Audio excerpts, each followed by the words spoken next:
Tuhan mengizinkan kita makan ikan ini sebenarnya harusnya kita bukan makan ikan. Oke, menarik nih pendeta. Iya. Maksudnya gimana tuh?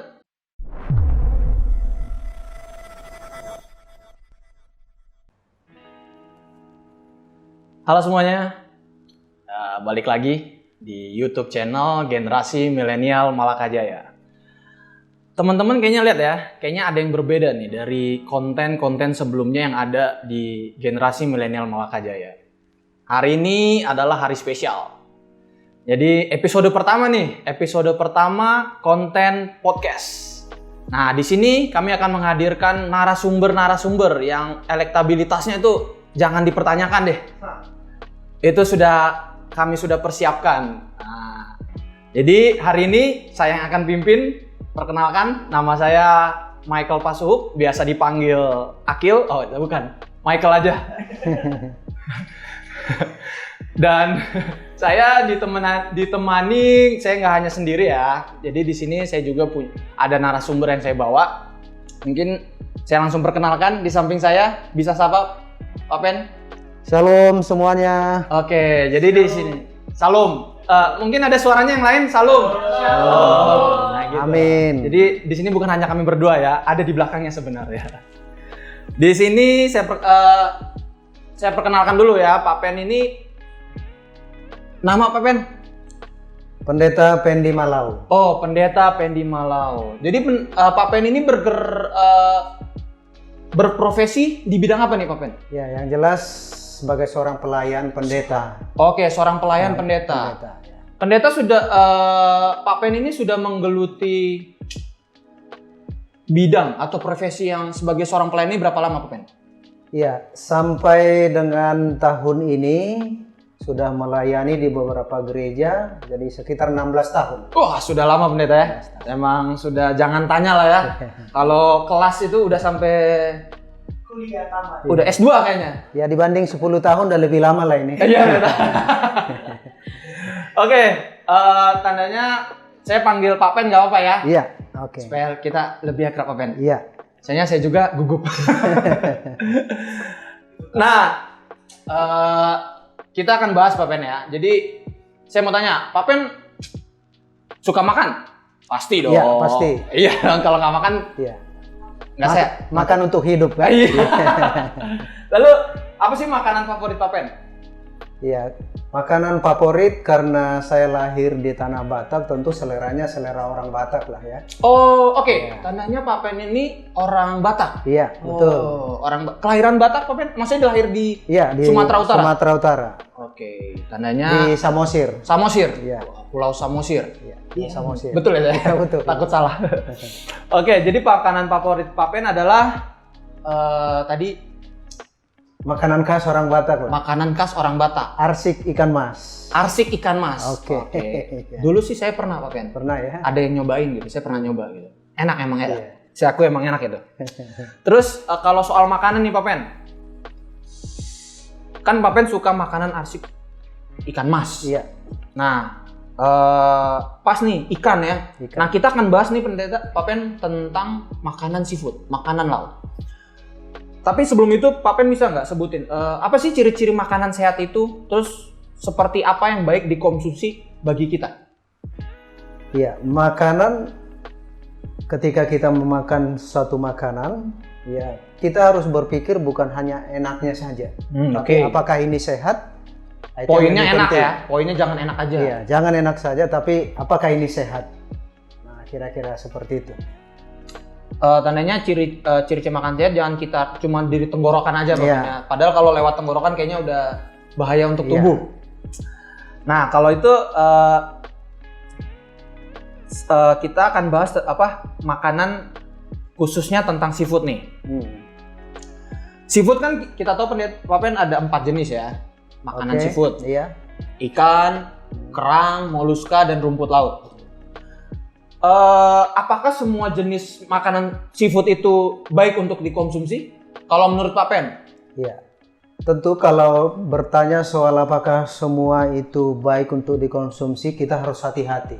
Memang Tuhan menciptakannya semua baik dan semua ada manfaatnya kenapa Tuhan ciptakan. tetapi bukan semua baik untuk dikonsumsi, untuk dimakan. Nah, disinilah kita perlu berhati-hati.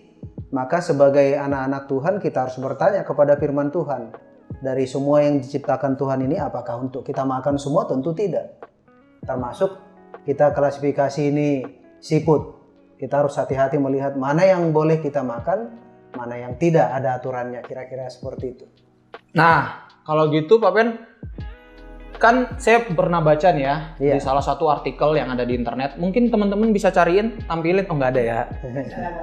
Beda ya, beda podcast ternyata. Nih, saya baca itu di www.bobobox.co.id. Jadi di situ tuh dia kasih tahu tentang 10 jenis makanan seafood yang baik untuk dikonsumsi, yang katanya wajib, bahkan di situ ditulisnya wajib. Di situ ada salmon, ada sarden, ada tiram, ada udang, kepiting, rumput laut, cumi-cumi, gurita, dan di sini juga ada kerang lobster, Pak Pen. Lalu katanya juga di situ baik juga katanya untuk menyehatkan jantung. Lalu untuk membantu otak katanya, mungkin soalnya teman-teman di sini nih kayaknya otaknya belum nyampe. Oh, udah nyampe semua ya? Udah nyampe ya? Udah nyampe, saya bercanda doang Pak Pen supaya nggak kaku. Itu menurut Pak Pen bagaimana tuh? Iya. Pandangan manusia bisa saja dengan menggunakan istilah penelitian ilmiah menyatakan bahwa dari 10 jenis yang sudah Michael sebutkan tadi, dari segi ilmiahnya mereka teliti ada keuntungannya, ada manfaatnya ketika kita konsumsi satu persatu dari 10 itu. Tapi seperti tadi pernyataan saya katakan bahwa tidak semua yang diciptakan Tuhan itu memang diciptakan baik, tapi tidak semua untuk kita konsumsi. Sesuai dengan aturan yang sudah Tuhan buat, kalau kita membaca firman Tuhan di dalam Imamat pasal 11 secara keseluruhan di sana, khususnya di ayat yang ke-9 dan ayat 10, di sana disebutkan ada 2 ciri dari jenis ikan yang boleh kita konsumsi. Yaitu ciri yang pertama, dia harus bersisik. Bersisik? Iya, bersisik. Yang kedua harus bersirip. Bersirip? Iya, sirip itu di sekitar di belakang kepala ini. Ada seperti dayung-dayung, itu disebut sirip. Saya pikir kalau sisik sudah tahu lah kita semua ya. Ya mungkin nanti teman-teman yang bersisik dan bersirip itu bisa carilah di internet ya. Kan udah punya handphone semua. Jadi Tuhan mengatakan dalam tulisan ini, Imamat pasal 11, bahwa harus memiliki kedua ciri ini baru boleh kita makan. Nah, itulah yang petunjuk yang Tuhan sudah berikan. Bahkan kalau kita mau bicara lebih dalam lagi tentang firman Tuhan, sebelum Tuhan mengizinkan kita makan ikan ini, sebenarnya harusnya kita bukan makan ikan. Nah, iya. Oke, menarik nih Pendeta. Iya. Maksudnya gimana tuh? Iya, Kejadian pasal 1 ayat 29 menyebutkan bahwa pada saat Tuhan sudah selesai menjadikan bumi ini dan segala isinya, termasuk ikan sudah ada, tapi Tuhan menyuruh makan Adam dan Hawa, Tuhan suruh konsumsi adalah pohon, buah-buah pohon, biji-bijian, kacang-kacangan. Itu yang Tuhan suruh. Buah-buahan, biji-bijian, kacang-kacangan. Itu sebenarnya yang tertulis ya. Itulah makanan ideal yang harusnya kita makan. Tapi kemudian bicara tentang seafood ini, maka firman Tuhan tadi katakan boleh kita makan dengan syarat ada sisiknya, ada siripnya. Itu pun kata boleh ini maksudnya ya boleh kita makan, tapi yang seharusnya makanan utama kita kembali kepada tadi buah-buahan, biji-bijian, kacang-kacangan. Itulah sebenarnya yang cocok dengan sistem pencernaan kita, termasuk usus kita yang sudah dijadikan oleh Tuhan dengan begitu istimewa. Tapi Pak Pen, kalau saya fokusnya nih soal udang. Iya, oke. Udang ini saya baca ya, dia itu tuh nih saya baca di sini tuh ada mengandung antaranya protein, zat besi, omega 3, antioksidan, astaxanthin yang berguna untuk meningkatkan kesehatan otak. Itu yang tadi Pak Pen saya bilang. Dan untuk jantung ya katanya kardiovaskular gitu. Jika dimakan secara rutin. Lalu juga katanya pakar gizi juga bernama Largeman Roth mengatakan bahwa makanan seafood sehat dapat membuat hidup lebih lama dan lebih sehat. Bahkan American Heart Association merekomendasikan 2 porsi ikan berlemak setiap minggunya. Lalu makanan seafood sehat seperti salmon, tuna albacore, kerang, kepiting, dan udang merupakan sumber protein dan DHA omega 3 yang bagus untuk tubuh. Sehingga mampu menurunkan resiko tadi penyakit jantung ataupun stroke. Nah itu bagaimana kalau menurut Pak Pen? Ya, tentu kita harus berpikir secara lebih matang. Artinya begini, Tuhan yang menciptakan kita manusia, tentu Dia adalah Allah yang Maha Tahu. Ketika Dia menciptakan manusia, Dia tahu apa yang cocok dengan kita. Makanan apa yang cocok dengan kita. Maka sekalipun menurut penelitian bahwa seperti tadi Michael sebutkan seperti udang, iya, ada manfaatnya. Oke, dari satu segi mungkin ada manfaatnya. Tapi dari segi keseluruhan, Tuhan sudah katakan tidak boleh. Pertanyaan sekarang untuk kita renungkan. Kita mau ikut perintah Tuhan atau mau ikut perintah manusia? Oke. Mana yang lebih mau kita ikuti? Manusia yang terbatas kemahatauannya atau Tuhan yang memang yang Maha Tahu? Iya, betul. Oke. Nah, ini pertimbangannya. Maka apa yang dikatakan di dalam firman Tuhan dalam Yohanes 14 ayat 15, jikalau kamu mengasihi aku, turutilah segala perintahku. Perintah Tuhan mengatakan yang boleh kita makan harus punya sisik, punya sirip. Iya. Penelitian mengatakan udang dan lain sebagainya ada keuntungannya karena seperti tadi disebutkan Michael. Sekarang mau ikut mana? Ikut Tuhan yang Maha Kuasa, yang Maha Tahu, yang menciptakan kita, atau ikut manusia yang memiliki keterbatasan dalam pengetahuan, dalam penelitian. Tapi yang penting seharusnya antara Alkitab dan sains atau ilmu pengetahuan itu harusnya nggak boleh berlawanan, harus sejalan. Kira-kira seperti itu. Oke, tadi kan kita bicara soal kelebihan lah ya, Pak Pen, kayak keuntungan. Tapi sebenarnya tuh makanan seafood itu bisa menyebabkan penyakit nggak sih? Oke, jadi soal penyakit tentu sebenarnya bagian medis lah yang lebih pas untuk menjelaskan ya. Iya. Namun prinsip yang mau saya tekankan adalah bahwa ketika Tuhan katakan jangan, mari kita melatih pikiran kita untuk tidak melanggar apa yang Tuhan sudah katakan jangan. Ya, kira-kira seperti itu. Poinnya itu ya. Iya. Jadi kalau menurut apa yang Tuhan sudah katakan jangan makan, jangan makan. Makanya yang lain dengerin ya, menurut, jangan nggak menurut. Oke, Pak Pen, tapi gimana kalau memang katanya kan kalau kita tahu semua yang kita konsumsi berlebihan itu memang tidak baik. Iya. Tapi bagaimana jika kita mengkonsumsi seafood itu dengan batasan?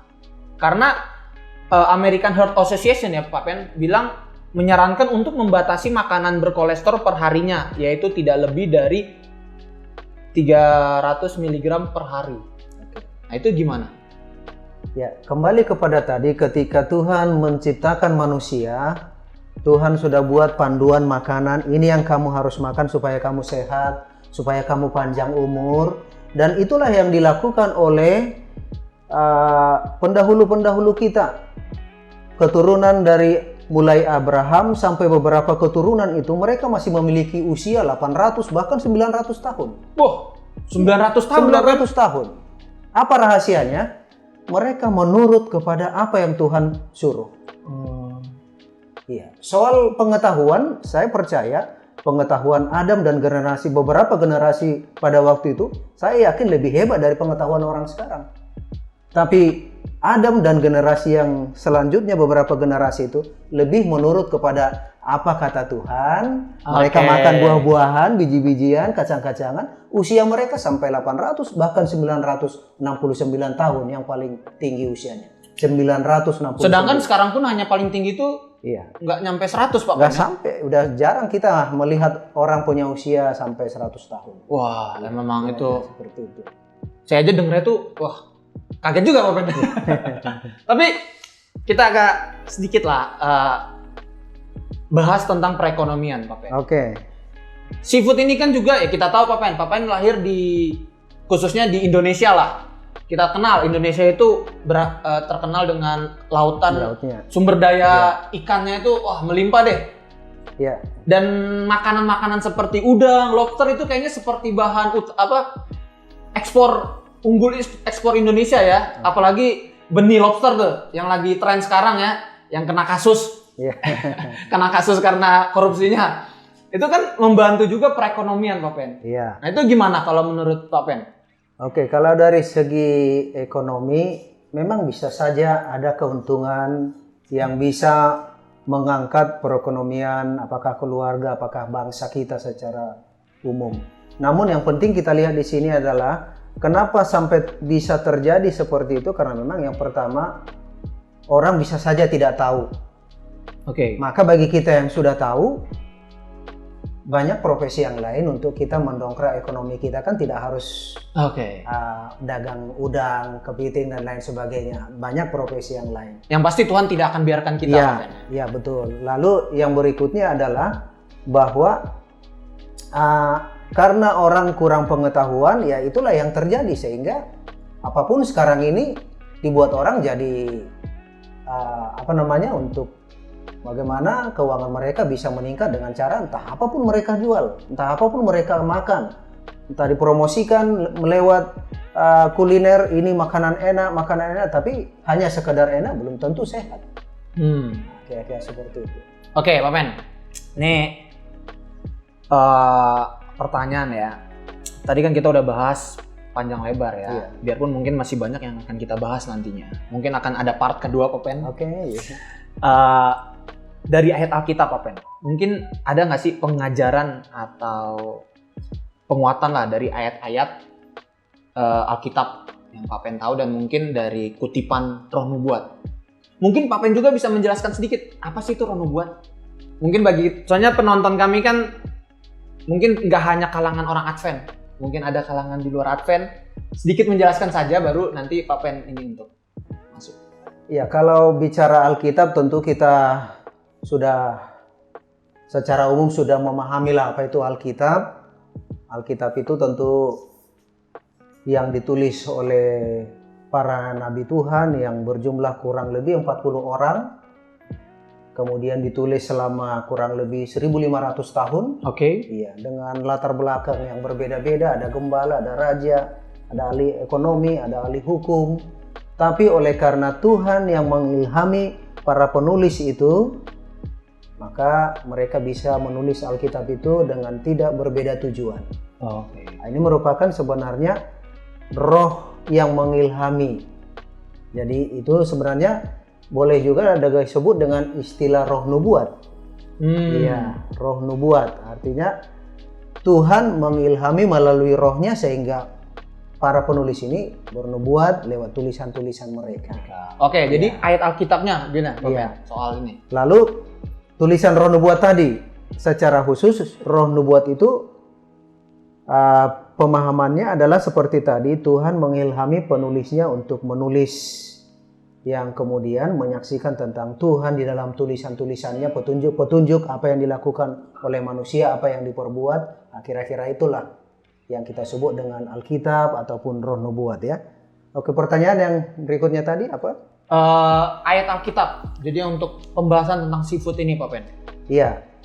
Jadi satu hal yang penting kita lihat di sini adalah 1 Korintus pasal 10 ayat 31. Disebutkan di sana, aku menjawab, jika engkau makan, atau jika engkau minum, atau jika engkau melakukan segala sesuatu yang lain, lakukanlah itu untuk kemuliaan Tuhan. Amin, memang harus kemuliaan Tuhan. Bagaimana saya mau melakukan kemuliaan Tuhan dengan cara saya makan? Tentu harus saya makan yang sesuai dengan perintah Tuhan. Ketika saya makan di luar perintah Tuhan, saya tidak memuliakan Tuhan. Nah, seperti itu. Jadi itulah poinnya, Pak Pen ya. Iya. Jadi topik-topik kita, Pak Pen, saya berterima kasih Pak Pen sudah menyempatkan hadir waktu. Sebelum kita tutup ada satu ayat lagi. Oh oke. Silakan Pak Pen. Iya. Di dalam Keluaran 15 ayat 26 dikatakan seperti ini. Firman Tuhan maksudnya, jika kamu sungguh-sungguh mendengarkan suara Tuhan Allahmu dan melakukan apa yang benar di matanya. Nah, ini termasuk menuruti perintah tadi, jangan makan kalau tidak bersisi, tidak bersirip. Apa janji Tuhan? Dan memasang telingamu kepada perintah-perintahnya dan tetap mengikuti segala ketetapannya. Janji Tuhan adalah, maka aku tidak akan menimpakan kepadamu penyakit manapun yang telah kutimpakan kepada orang Mesir. Sebab aku Tuhanlah yang menyembuhkan engkau. Jadi cara makan kita, apa yang kita makan, kalau tidak sesuai dengan apa yang Tuhan sudah perintahkan, tentu itu bisa menimbulkan penyakit menurut ayat ini. Seperti itu. Oke, jadi tadi udah Papen ada kesimpulan lah ya Papen yang Papen tambahkan. Jadi ini saya berterima kasih Papen. Iya. Kami grup Milenial Malakajaya berterima kasih sudah hadir dan membagikan sharing tentang makanan seafood ya khususnya ya. Jadi saya ucapkan terima kasih Papen. Mungkin Terima kita kasih. Oke. Salam sekarang kan salamnya udah nggak boleh begini Papen, udah harus begini. Oke. Mungkin ini tadi ada minuman, lupa minum kali Papen ya. Ini karena terlalu serius ini, jadi lupa minum. Ya mungkin minum dulu Papen sebelum saya akhiri. Mari minum. Siap. Oke, saya juga minum deh Papen. Ini minuman Sehat. jeruk, air jeruk. Oke, jadi untuk teman-teman para penonton generasi Milenial Malakajaya, tetap ikutin terus channel YouTube Game MJ. Kalian akan mendengarkan tuh pekabaran yang baik untuk kalian. Dan kalian tolong support channel ini dengan cara kalian like, lalu kalian share ke teman-teman kalian yang ada di grup WA, kalian share. Lalu jangan lupa juga kalian subscribe dan bunyikan loncengnya supaya ketika ada kami upload, kalian bisa dengar mendapatkan notifikasi. Dan juga kalian jangan lupa kami punya kolom komentar ya. Jadi kalian di situ bisa ingin didoakan atau kalian juga pengen ada saran. Kami menerima saran jika kalian ada saran atau ada topik yang pengen yang kami bahas. Bisa kasih saran ke kami di kolom komentar yang ada di bawah. Lalu juga kami punya official YouTube. Jangan lupa ada di link deskripsi. Official YouTube, official Facebook. Maaf kalau salah ya. Baru pertama. Jadi jangan lupa ada official Facebook di bawah. Tinggal klik aja. Tinggal klik langsung masuk ke Facebook yang ada Malakajaya. Di situ kalian bisa lihat kegiatan kami, apa aja sih yang kami lakukan Malakajaya. Khususnya pemuda dan pemudi. Jadi sekali lagi jangan lupa like, share, dan komen. Dan subscribe. Oke, Papen. Terima kasih untuk Papen waktunya sudah menyempatkan. Dan semoga Papen juga selamat melayani. Amin. Sekarang melayani ya, jadi kiranya Tuhan berkati dan kiranya kita dapat bertemu kembali lagi di next konten yang selanjutnya Papen. Dan mungkin ada harapan Papen yang ingin disampaikan? Yes. Hanya menyampaikan memotivasi supaya generasi milenial Malakajaya tetap semangat, maju terus untuk tetap melayani Tuhan. Amin. Oke, saya ucapkan terima kasih dan sampai jumpa. Papen kita tos. Tos. Oke, Papen, dadah.